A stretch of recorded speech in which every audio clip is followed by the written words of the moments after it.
Continuing on some thoughts on how over-identification can lead to an extreme narrative twisting. I'll use an example here. I'm Roach, Mark Roach.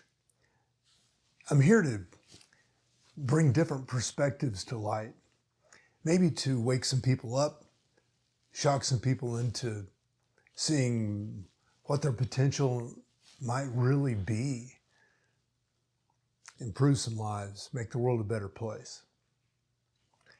So here's an example. Imagine someone who is clearly over-identified with a political ideology. Let's call this person Alex. Alex's identity is so intertwined with their political beliefs that every event, every conversation, or personal interaction must align or serve their ideological narrative. So there's an event. There's a local election where both a candidate from Alex's party and another from an opposition are running. The opposition candidate supports a policy that Alex's ideology opposes, like maybe a new tax policy. So Alex's twist, when the opposition candidate wins, instead of acknowledging the democratic process or exploring why voters might have chosen this candidate, Alex's response is a narrative twist. And this narrative goes like this. Alex begins to spread the word that the election was rigged.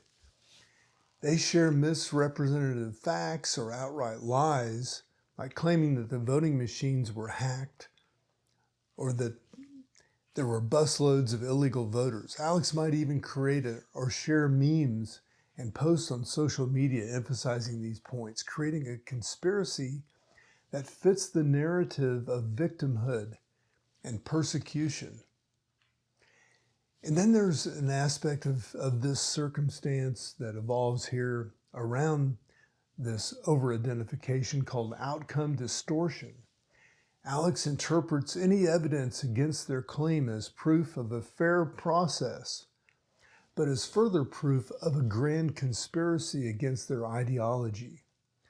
They might argue that the media's failure to report on their evidence of fraud is due to media bias, not because the evidence is flawed or fabricated.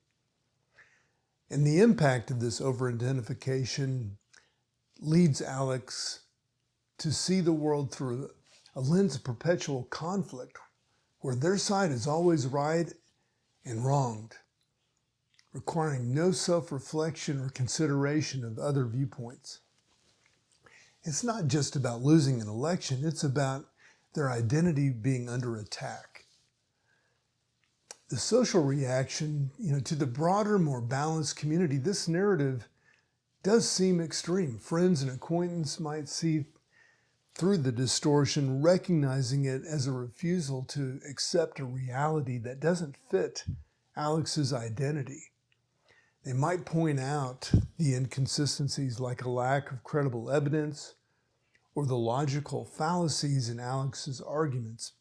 But Alex is entrenched in this identity and dismisses these as attacks and further proof of his narrative.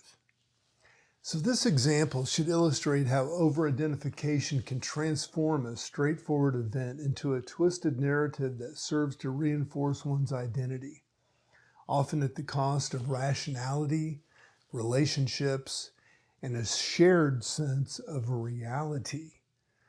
The narrative becomes not just about the event, but about upholding a self-image that's rigidly defined by external group dynamics or ideologies. I'm Roach, Mark Roach, wishing you all the best.